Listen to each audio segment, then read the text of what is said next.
Well, hello everyone. My name is Pastor Sue Nelson Kibbe. I am the director of the Missional Church Consultation Initiative, or MCCI, and I'm excited because I'm with Pastor Krysta Deede, who is an MCCI pastor. She's involved with the MCCI in the Wisconsin Conference, and she leads First United Methodist Church in Tomah, Wisconsin. And Krysta is so inspirational in so many ways as a leader.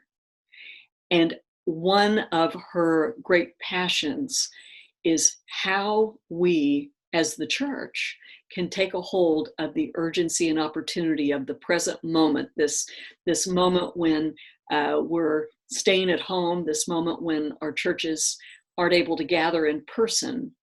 For Krysta, this isn't a time of waiting.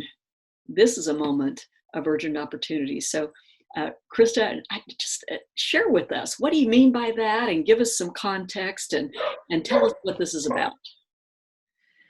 So when all of these decisions were needing to be made about us, sort of closing the doors of the church and not gathering as the body, I started to think about the community and wondering how they would perceive the church with its, doors shuttered and, nobody in the parking lot, and what kind of a message that would send. And because I am a person who finds connection such an important part of my ministry, through prayer and just sort of how I've operated in the past, I just felt this need to connect with all of the community leaders to say that, while our doors are shut, that doesn't mean that we're going to not do ministry.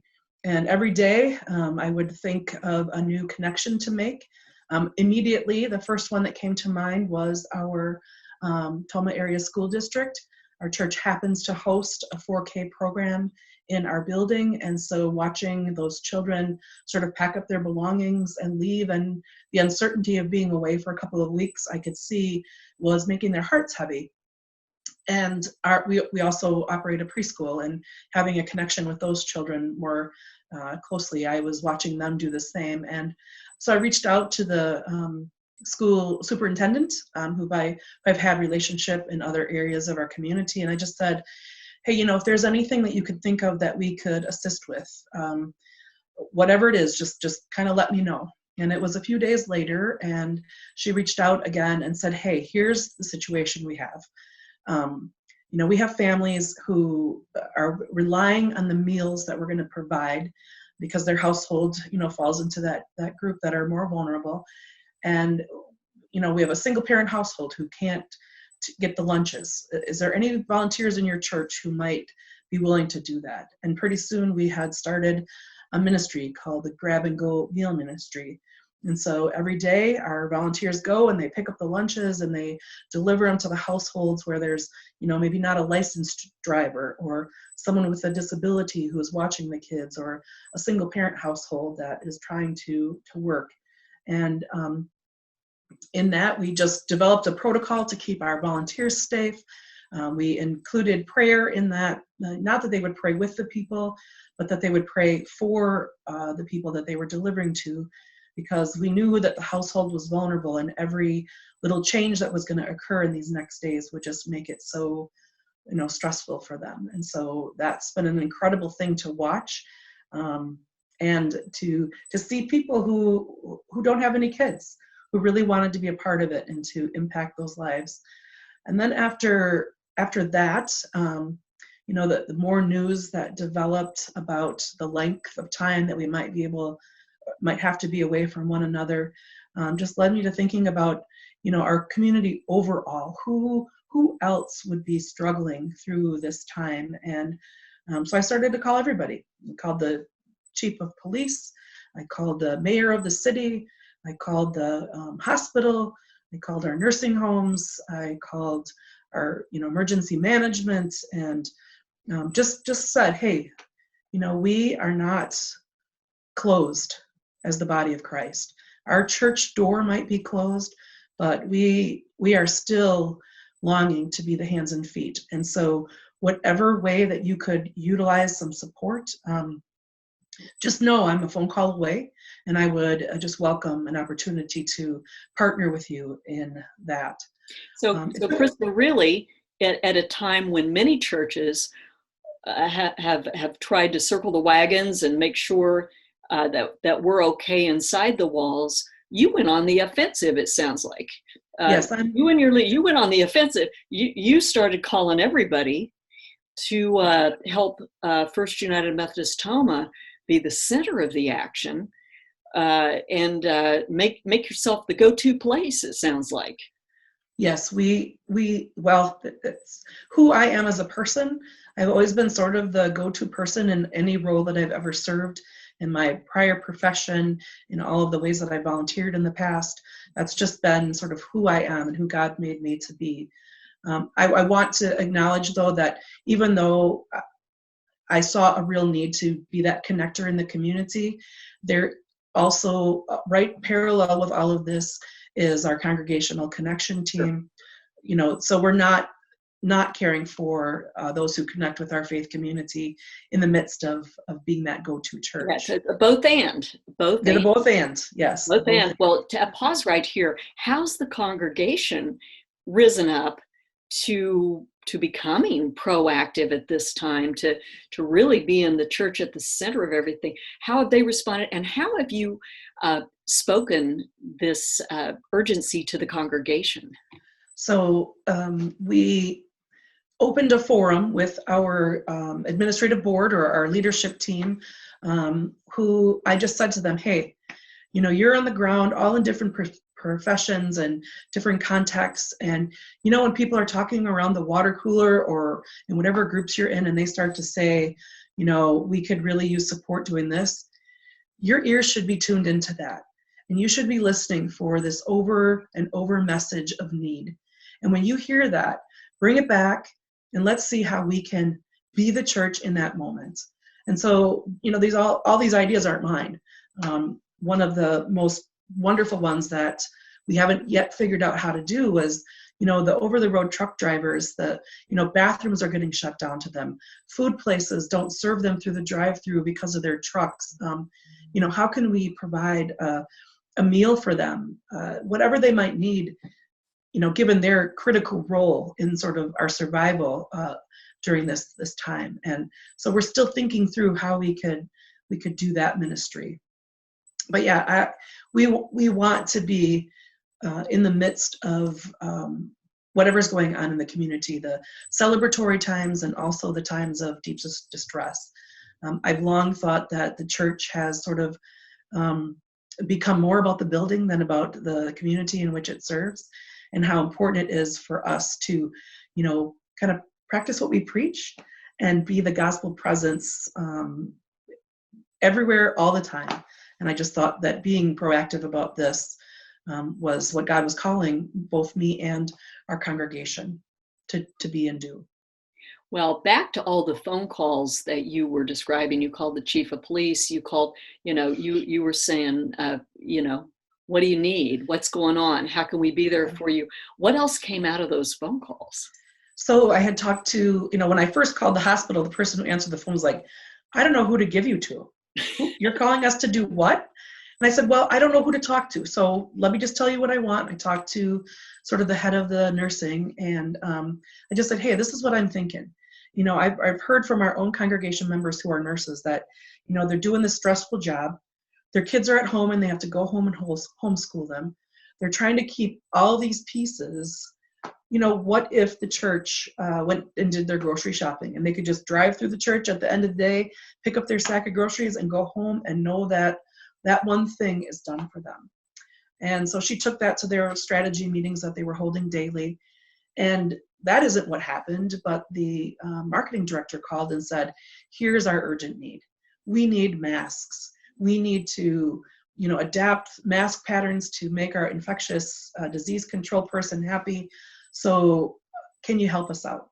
And myself and another very active community leader sort of used our skill sets, and over the course of about 10 days, our little community has thus far created 375 masks that not only have been given to the whole of the Tomah Health, which is our local hospital, but nursing homes and grocery stores and It just keeps seeping out. And now people are contacting us from other communities that are smaller, they don't have those resources, and are saying, can you help me out? And I keep telling people, we'll keep sowing until somebody says, we don't need any more.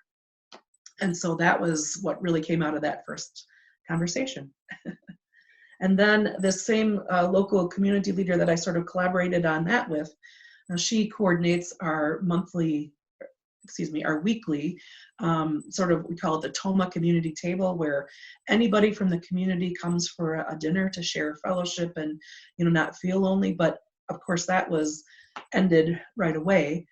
And so another church had said, how can we support our restaurants and how can we still do this? And so through a collaboration in the community, now it's the mobile community table.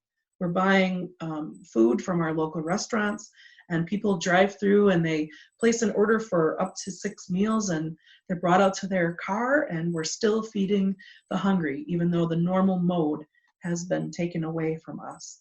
So it's just about taking everything that you've always done, figuring out a strategy to adapt it to our current parameters and guidelines, and then making it still meet the needs of the people in the community and beyond. So you're the First United Methodist Tomah congregation. What have you seen in them as all of this has unfolded, and what's this done? By serving, we grow spiritually, and I mean, what's this done for the congregation? Anything you notice? Yeah, well, what I've noticed, because of course we haven't been able to be in person, but when I send out the link to our, online worship or our weekly updates or whatever the need is, what I'm getting back is, I shared this with, my family members. So someone who they have longed for, that person to have a relationship with the church, they're now inviting them because it's less threatening. They're funneling significant contributions and saying, I want to be a part of that. Can I give more money to the church? I'm like, yeah. They're just saying they're just feeling a different way about who they are, and their faith has become stronger because they just see action, even though we're not literally out in action, so to speak. And it's just been very powerful to watch some of my more challenging friends in the congregation to really embrace all of this change in use of technology and collaboration with community, and seeing that it's more than just about the 4 walls and the people who enter in to worship on Sunday mornings, that we're called to a much greater thing. So, Krysta, if you could give advice or encouragement to any other sister churches, we're all in the mission together on behalf of Christ, and if you could urge all of our colleagues together in this, with what burns in your heart, what this is for you, what is it? Tell us. What would you have other churches you urgent for them to know? During the season of Lent, our congregation was using the theme of wilderness, and how barren and feeling very separated that can be, and how much Jesus was preparing for his public ministry, and how challenging that was. And when all this kind of blew up, I thought, well, here we are in the wilderness for sure. Wow. And out of that, I'm just seeing a powerful witness to sort of this internal preparation that we're able to do now, because we have less on our schedule, that motivates us in a different way to be the hands and feet of Jesus. Now, I know that many clergy right now, if you're going to be hearing this, are going to be like, I have a learning curve related to technology or whatever, that I just have to overcome that. And I hear that, and I honor that, and I get it. So don't think you got to overfunction, that you need rest and Sabbath too. But this is not about the celebration when we can all come back together again. We are still the body of Christ right now. And if we can give any more powerful witness to our presence and the importance of faith and being faithful people, it's in this moment when people are so filled with fear. I think of all of the people that Jesus ministered to who were filled with fear because they were sitting on the margins. And he did not wait 1 minute. When he saw a need, he went and he provided himself. And he just was offering miracles and care and presence. And I think that truly is the most powerful witness that we can give in this unprecedented and stressful and fear-filled time in our whole globe. Well, that is such a powerful word. And Krysta, I'd like to ask if anyone watching this would like to interact with you further about this, bounce ideas off you, find out more about anything that you were explaining that First United Methodist Tomah has done. Would it be all right if people emailed you? Is that be okay? Absolutely, I would love, because I function best when I have ideas flowing to me. And so to hear someone else and their ideas would just feed me and fill me, and I need that too. So yes, absolutely. Well, thank you so much for sharing. This has been so empowering, and for leading the way on what it looks like to seize the moment now. We can plan what we're going to be like in our relaunch when we can regather, but this is the time now. And you've spoken a great message to us. I humble myself before the Lord, that the Lord might be glorified. Thank you so very, very much. And we will be praying for you and the church as you continue to lead. Thank you.